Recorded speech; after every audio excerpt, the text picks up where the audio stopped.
The wind carried the scent of dust and old tobacco as the townsfolk gathered, not for a sermon or a hanging, but to bid on a girl's future like she was a mule. That day, in Dustmere, the sun hung low but hot, stretching shadows long across the wooden planks of the town square. A torn piece of bunting flapped from a pole near the abandoned post office, its colors bleached into pale ghosts of red and blue. The sky above was an unforgiving sweep of cloudless light, the kind that made everything below feel smaller, dried up, and watched. Earlier that morning, Elias had seen the posting nailed beside the general store Clara Whitlock, indentured under parish order to 218. Elias Cutter watched from the shade of a blacksmith's lean-to, a hand resting lightly on the horn of his saddle, eyes narrowed under the brim of a battered black hat. He'd seen things in his year's duels, stampedes, and worse, but what stood before him now made something stir in his chest that he hadn't felt in a long while.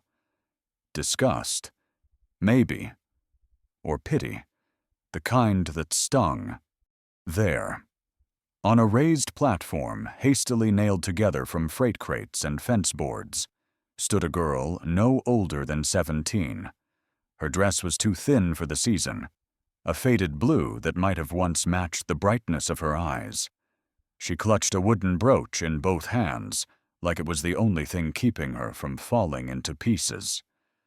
From across the square, Elias could see the trembling in her fingers. A murmur passed through the crowd, like a gust through dry grass. Miners, cattlemen, and men too long without decency had come to witness what was, by law or not, a sale of flesh under the name of debt.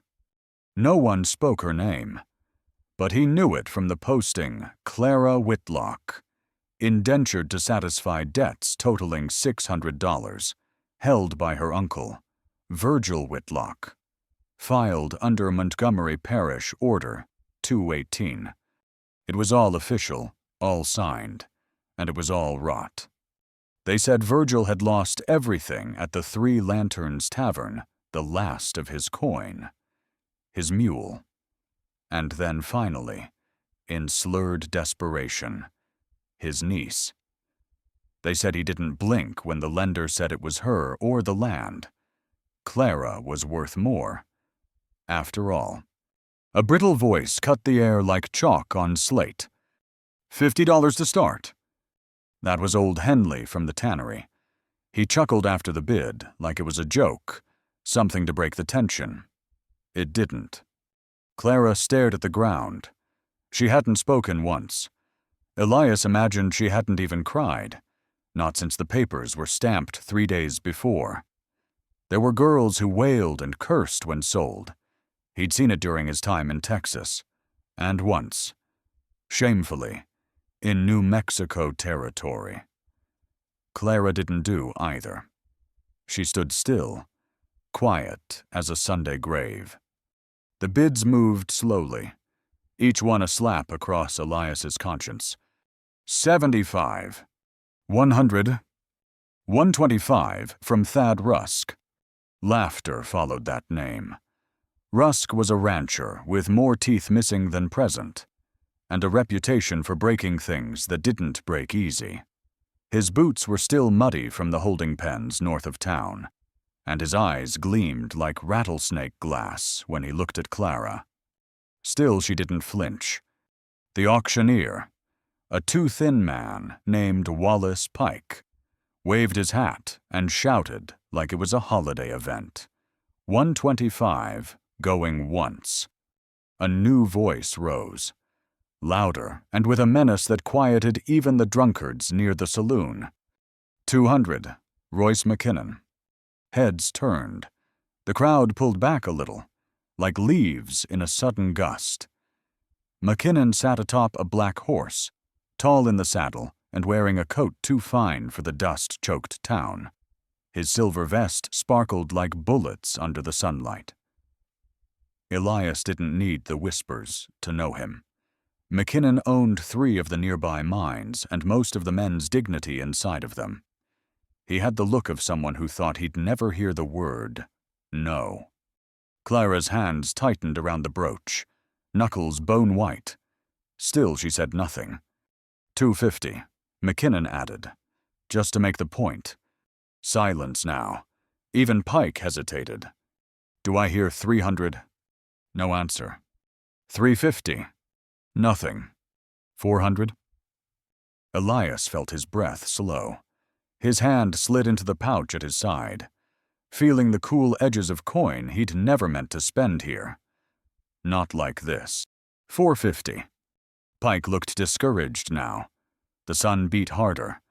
The world shrunk to dust and breath and the hammer in his hand. And then Elias stepped forward. 600, in gold. The square went still. He said it with the kind of quiet that carried measured, worn, like a bell toll at dusk. He didn't need to shout. Every face turned toward him. Pike stammered, blinking behind wire spectacles. 600. Mr. Cutter. That matches the full debt. Elias nodded once. He moved forward, dropping the coin pouch onto Pike's little table. It thudded heavy with finality. A few coins spilled, glinting in the light. I'll count it, but... You'll count it, Elias interrupted. And then you'll bring me the papers, and strike the clause that says she owes labor in bed as well as in field. That wasn't part of her debt. Pike fumbled, nodding too fast. Yes. Of course. Royce McKinnon didn't move, but his face darkened. You plan to make her a housemaid. Cutter. That it. Elias didn't turn. That's none of your business. The men stared at one another, one tall and cloaked in gold, the other lean in faded canvas and quiet menace. Royce scowled, then clicked his reins, turning his horse with a bitter sneer. Mark me, Cutter. You can buy a girl's silence, but the world still talks. I ain't interested in what the world says. He waited until McKinnon rode off, then turned back to the platform. She blinked once, slowly, as if trying to make sense of light after darkness. Her breath hitched, and she stepped forward not far, just enough to show she was still listening. He walked to the edge of the platform, hand outstretched. Come down from there. Miss, this part's over, but the real journey, that's just begun. The road south ran quiet, broken only by hoofbeats and the hush of prairie grass brushing against old wagon ruts no one followed anymore. Clara sat sideways in the saddle, her hands clasped in her lap, the embroidered handkerchief from her mother's old chest clenched in one fist. The blue dress she wore billowed with the motion of the horse, worn at the seams and dark with dust at the hem. She hadn't spoken since they left Dustmere, and Elias Cutter hadn't pressed her. His silence was a buffer, not a wall steadying, not cold, every so often. She glanced back at the thinning outline of the town behind them, wondering if the wind would carry whispers of her name long after she'd gone. They crested a ridge, and the land opened up ahead like a hymn. Wide skies, dry gullies, far off. A hawk made a lazy circle, wings outstretched, patient. It was the kind of place a person could vanish in, if they wanted to. Elias didn't speak until the roof of the ranch house came into view, squat and square. A solid thing set against the endless prairie. He pointed once, voice even. That's Dry Ridge Crossing. Don't look like much from here. But it keeps the rain out, and the coyotes farther. Clara nodded, but didn't answer. She hadn't known what to expect, but she'd imagined something rougher. This looked quiet. Too quiet. Maybe. The land around the house bore the marks of labor fence posts mended with care. A small corral, a windmill that creaked with the breeze but still spun faithfully. The place wasn't fancy, but it wasn't broken, either. Elias helped her down from the horse without a word. His hand was warm and calloused, but he didn't linger. She nearly stumbled on the ground, legs weak from the ride. But she caught herself. Pride, perhaps, or stubbornness. Inside. The air smelled of cedar and dust and something faintly metallic, like old nails or gun oil. The parlor was sparse but clean. A worn rug, a shelf of books, mostly unread. A cracked leather chair angled toward a cold fireplace. On the wall hung a horseshoe turned upward for luck, and beside it, an empty picture frame. Clara noticed the absence more than anything. Whoever had been in that frame once. They were gone now. Elias set her carpetbag beside the staircase and cleared his throat. Upstairs is your room, far end. Window faces the garden. You'll find the bed made and a pitcher for wash water. Clara blinked. Her voice felt rusted. Thank you. He nodded toward the stairwell, then paused. From his vest pocket, he pulled a small brass key and placed it on the wooden table beside her bag. The door locks. That's for you. She stared at the key, heart pounding louder than she liked. I won't be entering unless invited, Elias added. His tone wasn't sharp, but there was something hard underneath it, like a man who'd said those words before, and meant them just as much then. She took the key in her hand and felt its weight. Not heavy, but final. Somehow. She wasn't sure if it offered comfort or reminded her of how little control she'd had until now. That night. Clara didn't eat much of the stew Elias prepared, but she sat at the table out of politeness. He didn't press her with questions or conversation. The oil lamp between them flickered with each draught, painting shadows on the walls that moved like silent dancers. She watched him eat in silence. His face was lean, carved by years of sun and wind. The scar above his right brow looked old, the kind earned not by accident, but by choice or consequence. When the meal was done, Elias stood, gathering plates without a word. Clara lingered, unsure. It wasn't fear, not quite. It was the unfamiliar sense of being watched with neither hunger nor pity. She couldn't place it. She carried her own plate to the basin, rinsed it with the water he'd drawn earlier, and dried her hands on a cloth near the stove. The scent of cornbread and iron hung in the air. Upstairs. The room was exactly as he said, plain, clean, and with a single window that looked out onto an overgrown patch of garden. A single candlestick sat on the nightstand, already lit. The bed had a quilt that was neatly folded, the kind with stitches too careful to be made by a man's hand.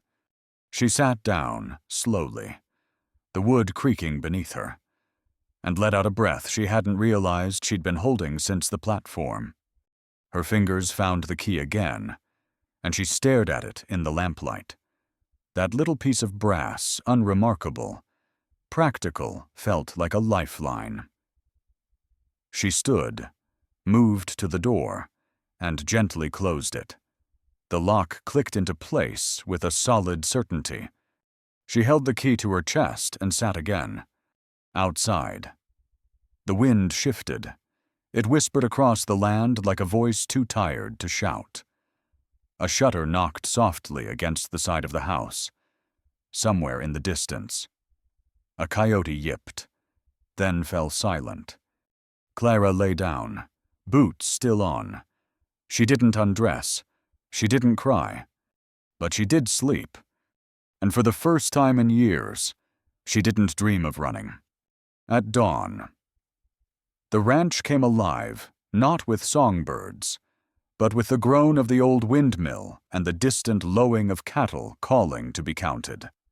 Clara rose before the sun had fully breached the horizon, a dim sliver of gold just beginning to warm the rim of the prairie. Her breath clouded faintly in the chilled air as she moved across the small bedroom, pulling the shawl tighter around her shoulders. From the window, she could see the sweep of dry grass bending in the breeze and the skeletal fingers of the cottonwood trees near the edge of the corral. She hadn't dreamed that night not of auctions, or dust-choked streets, or the cold gaze of men placing bets on her future. She'd only dreamed of silence, wide and clean, a silence she could choose, for once. Downstairs. She moved carefully through the quiet house, unsure whether Elias was awake. The air still smelled faintly of last night's stew and the wood smoke that lingered even after the hearth had cooled. A stack of kindling stood by the fireplace, neat as a soldier's locker. Clara struck a match and fed the flame slowly, watching as it caught, as she waited for the fire to take. She opened a cupboard and pulled down a small sack of flour, a tin of lard, and a few eggs from the earthen bowl near the stove. She worked in silence, careful not to clatter. Her mother used to say a woman's hands spoke louder than her words if they were steady, and Clara's had always been steady, even when her heart wasn't. By the time Elias entered the room, boots already dusted from the barn, the smell of fresh bread had begun to drift through the kitchen. He paused in the doorway, gaze settling on the counter where Clara stood shaping dough with careful fingers.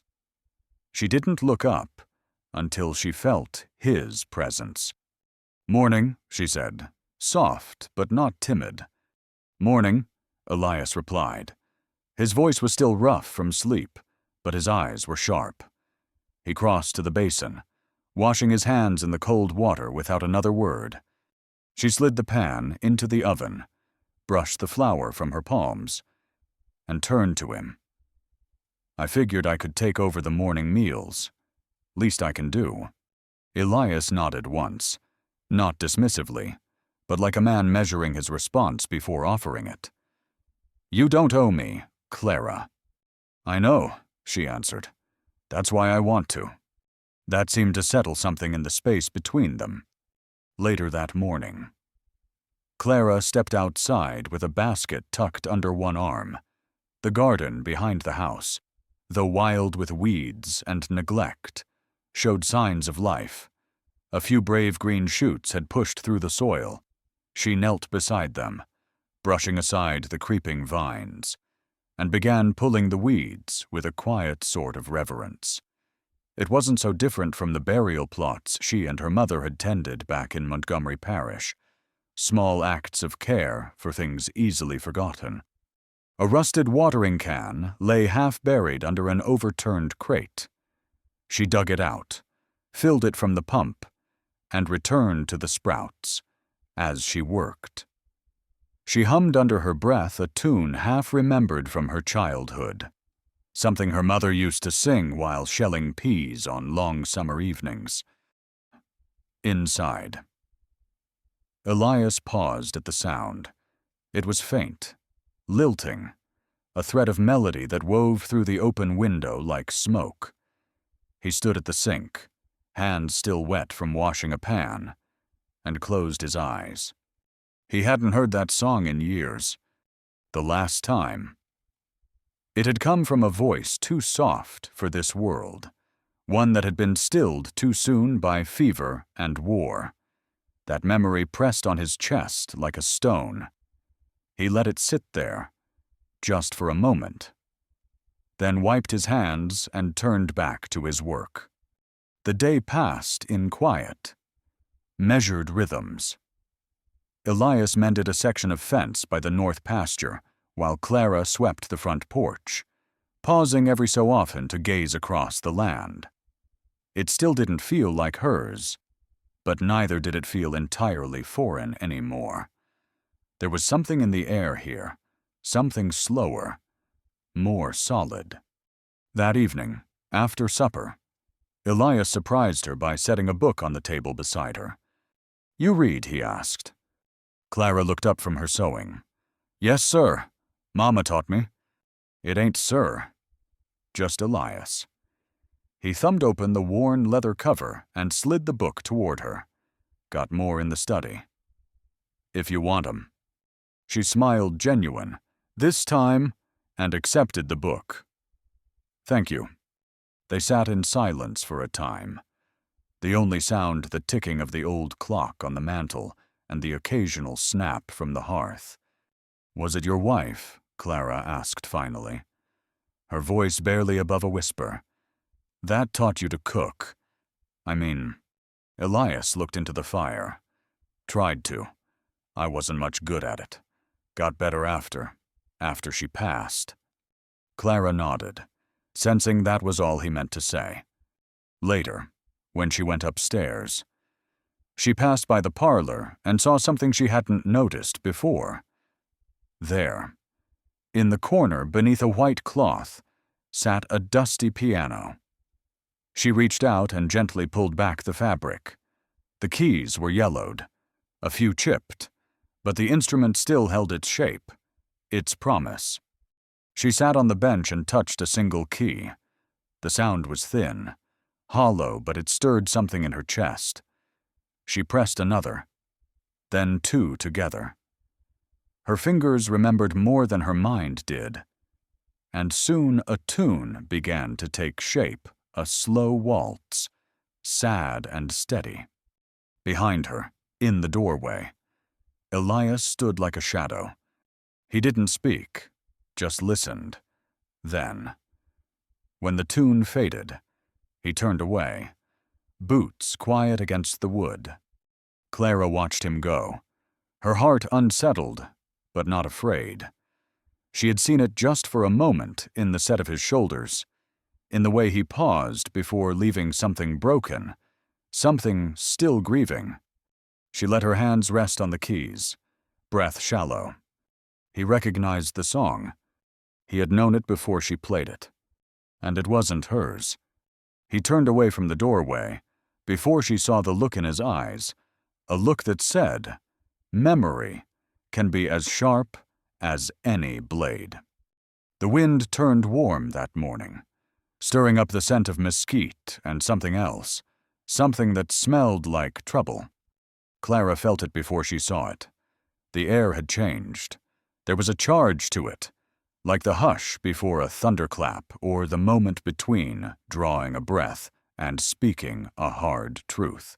She stood in the garden behind the house, her skirt brushed by tall weeds, one hand shielding her eyes from the rising sun. The beans had started to climb crookedly up the poles she'd driven into the soil, green fingers reaching like prayers. But her mind was somewhere else. Earlier, while sweeping out the pantry, Clara had found an old saddlebag nailed to the inside of the barn wall. The leather was cracked, the stitching frayed. A single iron nail held it high, out of reach, as though it had been hung with care or avoidance. It was empty now, but the smell of old tobacco lingered inside, mingled with pine and sweat and something softer. She hadn't asked Elias about it. Not yet. She hadn't asked him about a lot of things. Behind her, the creak of the windmill broke the silence.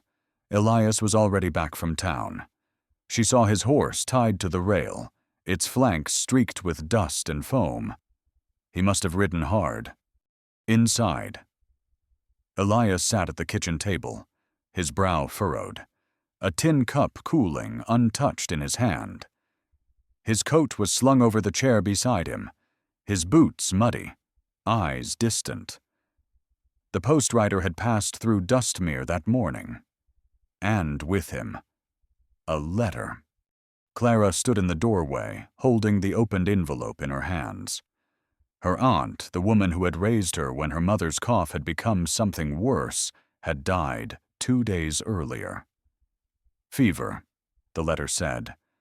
Peaceful. She had passed in her sleep, in a boarding house run by the widow Clymer, who found her in the morning with the locket Clara now wore nestled between her hands. No one else had claimed the body. Clara read the letter twice, then folded it neatly and tucked it into the front pocket of her skirt. Her voice trembled when she finally spoke. She was the last. Elias looked up. His face, usually still as stone, softened at the corners. "I'm sorry," he said. "I should have been there." "There wasn't any way you could have known." Clara didn't answer. She sat at the far end of the table, her hands folded so tight her knuckles turned pale. The silence grew heavy between them. Not sharp, but thick like fog.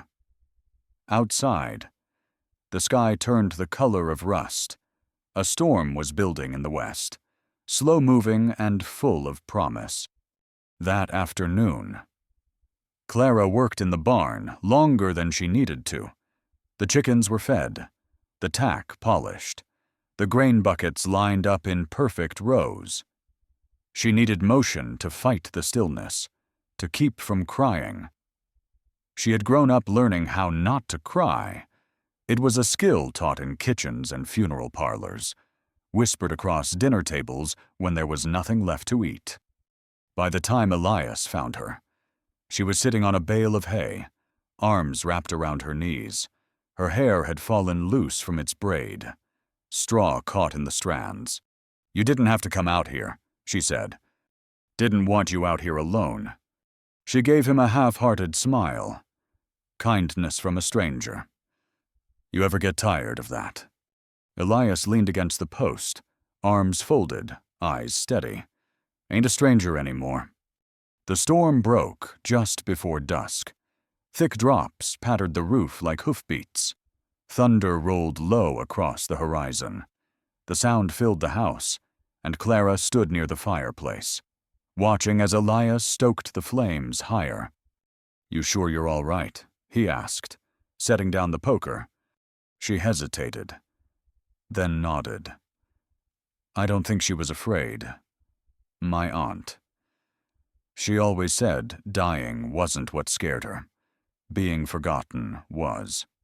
"She won't be," Elias said quietly. They ate in silence again.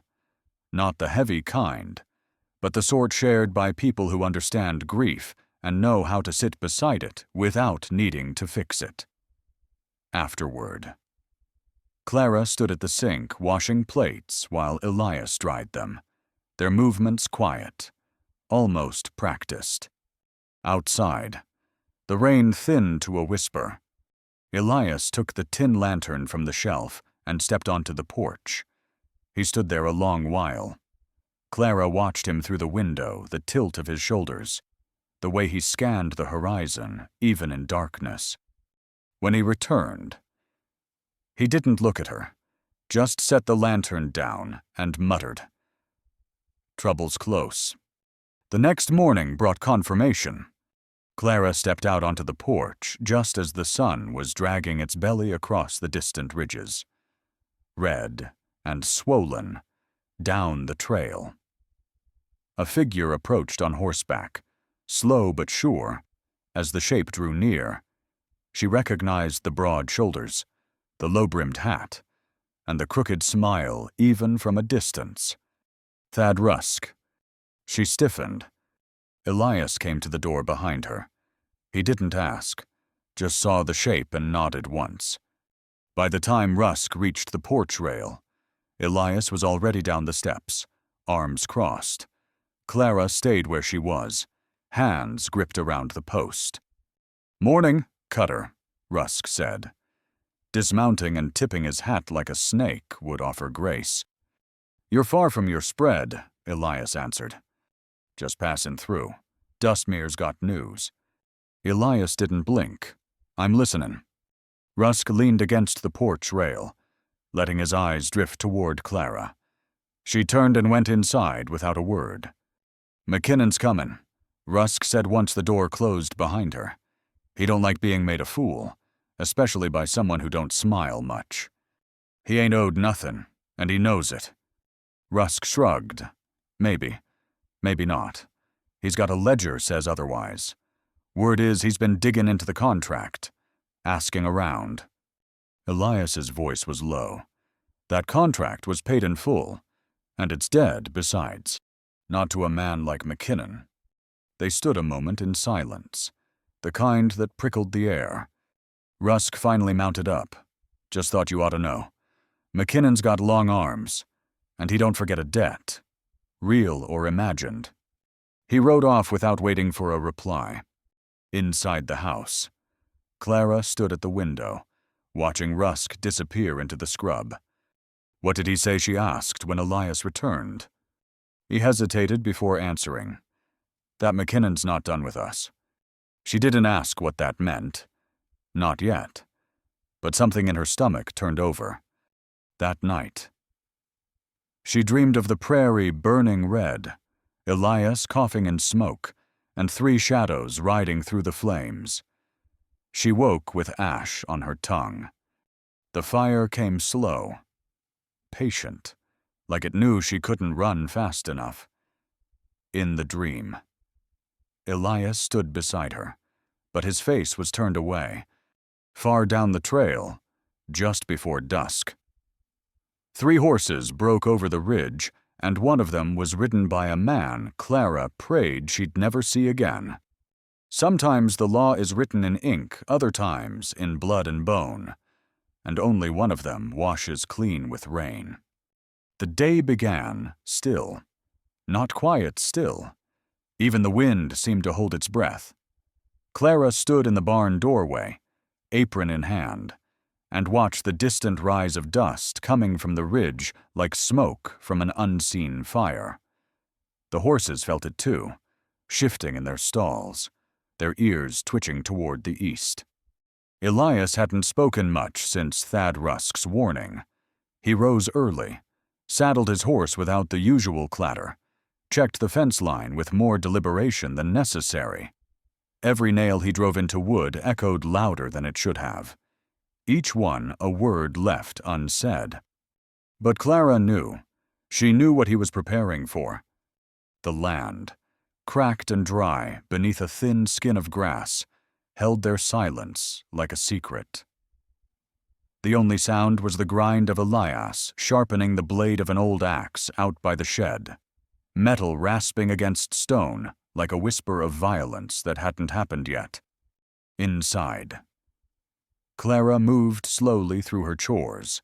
She lit the stove, stirred the pot of beans from last night, folded a shirt that Elias had left hung over a chair. Her mind wasn't in the motions, though. It was with the letter still tucked into her dress pocket, the one from her aunt's landlady. In it was mention of another document, something left behind, a second envelope, unmailed. It hadn't arrived yet, but she felt the weight of it, as though it had already changed something. By mid-morning, the riders appeared. The horizon cracked with hooves, not hurried, but certain. Trouble wasn't coming fast, but it was coming sure. Royce McKinnon rode in front, his silver vest gleaming in the harsh sun, flanked by 2 hard-faced men in trail-dusted coats with rifles across their saddles. They didn't gallop. They moved at a pace that said they didn't need to hurry. That said, they were expected. Clara watched from the kitchen window as Elias stepped off the porch, his coat hanging loose and his right hand close to his hip. Royce pulled his horse to a stop just outside the split-rail fence. He didn't dismount. "Cutter," Royce said, pulling his horse to a halt. "Didn't expect you'd answer a debt so bold." Elias didn't blink. "You're on my land. Make your point." When he did, his words were calm as the sky. "You're on my land. McKinnon. You might want to start with your manners." Royce gave a laugh that didn't reach his eyes. "No need for niceties. You know why I'm here. That girl Clara Whitlock was purchased fair in Dustmere. Legal tender. Witnessed. She was purchased by me, 600 in gold, which you might recall was the exact amount owed. Convenient. Don't you think Royce leaned forward slightly? But here's the part you left out. Virgil Whitlock didn't have full legal custody. He forged the signature on her guardianship. The debt's real, but the contract isn't. Elias narrowed his eyes. So you're here to enforce a voided contract. I'm here to take back what's mine, or what should have been. The man to Royce's left shifted in the saddle, hand resting on the butt of his pistol. Elias didn't move. You leave now. Nobody gets hurt. Clara had moved to the front room. She gripped the edge of the table with white knuckles. She could hear them through the thin walls. Hear every word. Then came the second sound, hoofbeats again. Faster this time. Another rider was approaching. Dust curled behind him in a thin line that cut across the trail. Sheriff Gideon Marlowe. He arrived with a badge shining beneath his duster and a rolled packet of documents in one hand. He didn't raise his gun. But his presence did what a weapon could not. It shifted the weight of the moment. "Gentlemen," Marlowe said, nodding to each man. "You're just in time for a bit of clarification." Royce's smile flickered. "This doesn't concern you." "Sheriff." Marlowe dismounted. Calm as a man checking his fences. "I believe it does.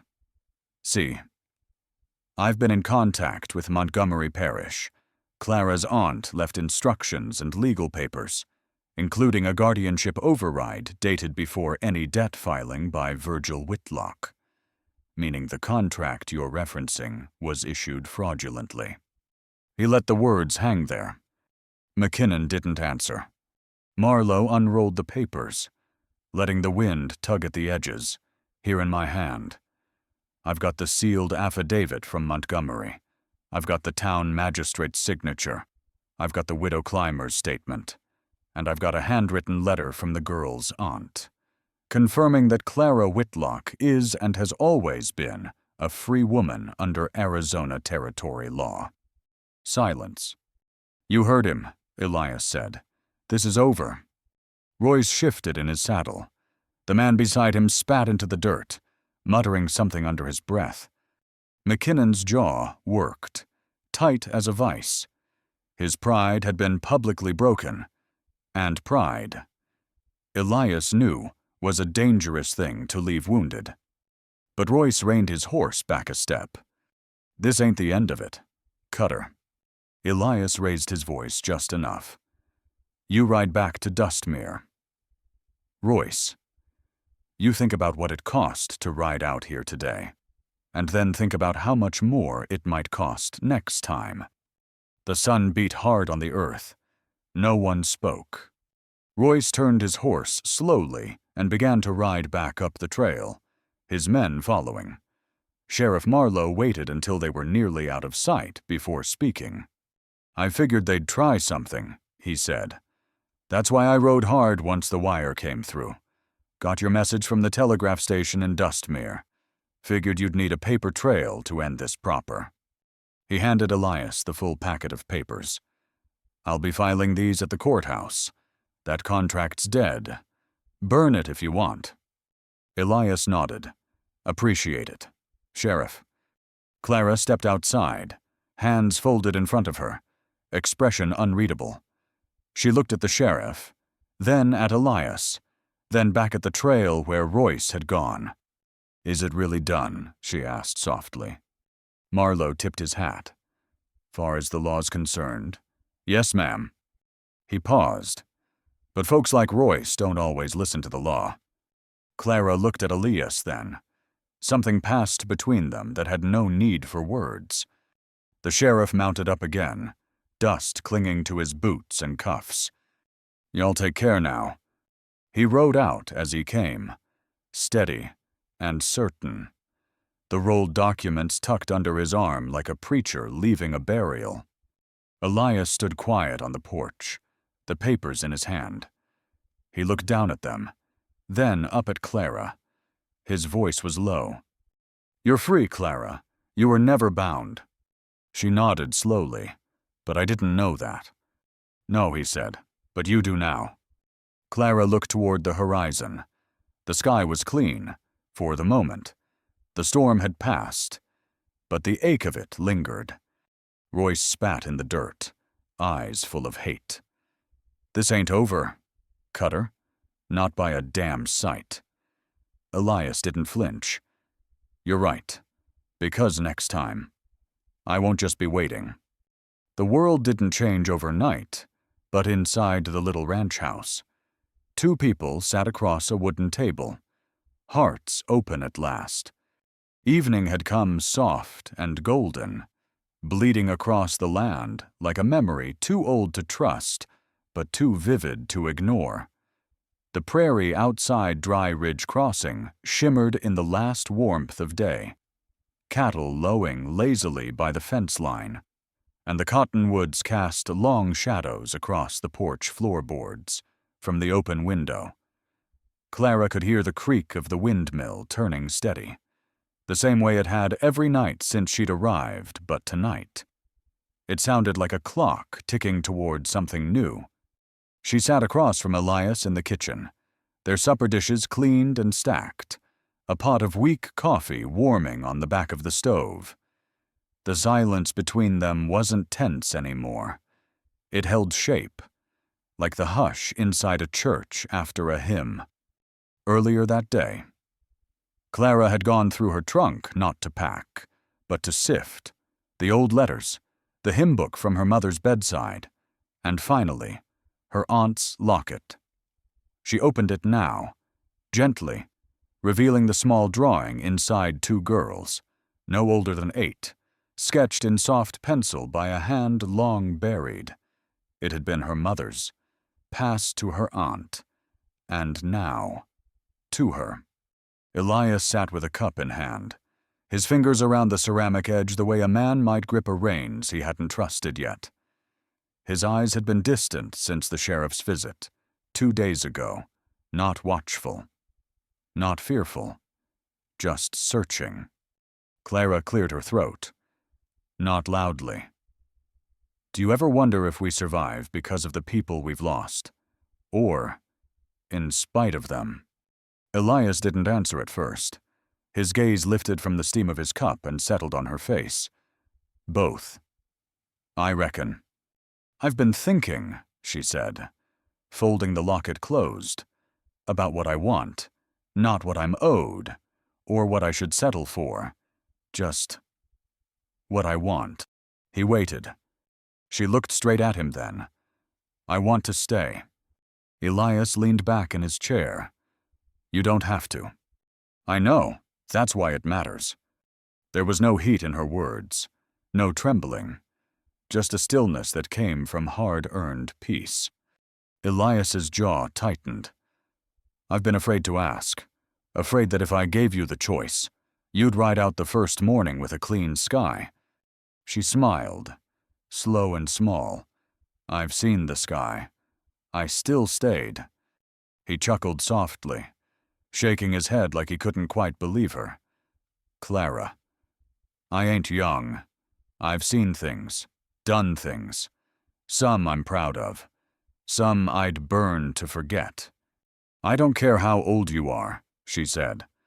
"I care how you treated me when you didn't have to, when no one else would." He stared at the table, his voice roughening.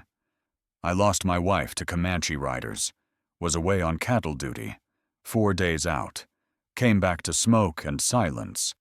I buried her myself, swore I'd never care for anyone again if I couldn't protect 'em." "You did protect me," she said gently. "Not just with a gun, with kindness, with that key you left on the dresser. That's the first choice anyone gave me since I was a child." The room was still. Outside, the night had begun its slow descent, stars pricking through the bruised sky.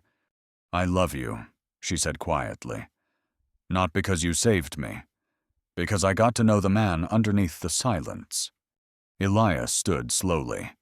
He didn't come toward her at first. He walked to the window, looked out into the growing dark. "I kept your contract," he said finally. "It's in that drawer over there. You've been free since the day I brought you here." Clara rose too. Crossing to the drawer, she opened it, pulled out the folded paper yellowed, cracked along the folds. She held it over the lamp flame, hesitated only a moment, then fed it to the fire. It curled and blackened, then disappeared into ash. He turned, watching her. "Then why didn't you tell me?" "Because I was afraid," he admitted. "Afraid that if you knew, you'd leave. And I needed more time, just a little more, to believe someone might stay." Clara stepped forward, took his hands in hers. "Well, I'm still here." That night. They sat together on the front porch, a quilt draped over both their knees. The stars overhead were bright and close, like someone had swept the heavens clean just for them. Clara leaned her head against his shoulder, and Elias closed his eyes. "You regret any of this?" he asked. She shook her head. "The only thing I regret is not knowing sooner that I could choose someone like you." He smiled, and for the first time in years, it reached his eyes. Inside, the parlor glowed softly with lamplight.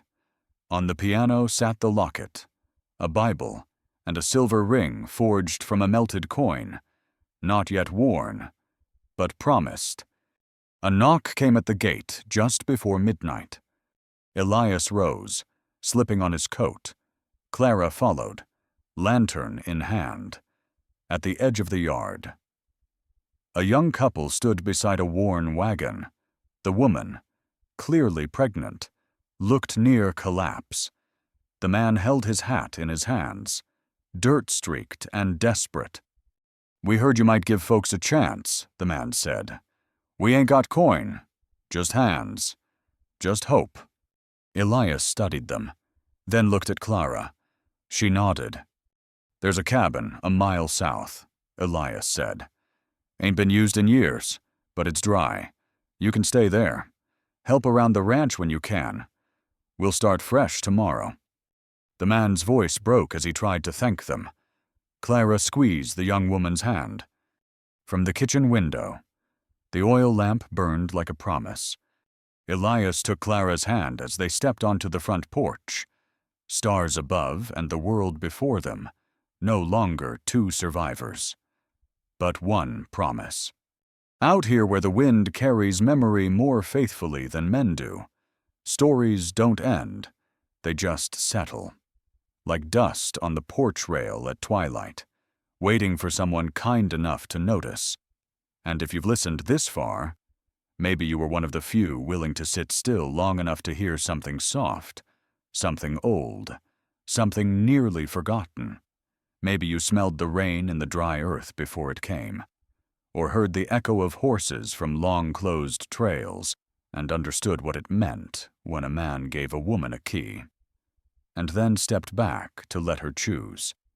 Maybe you felt the ache of Elias Cutter's silence, the weight of Clara Whitlock's stillness, and the sorrow in a town that looked the other way when it mattered most.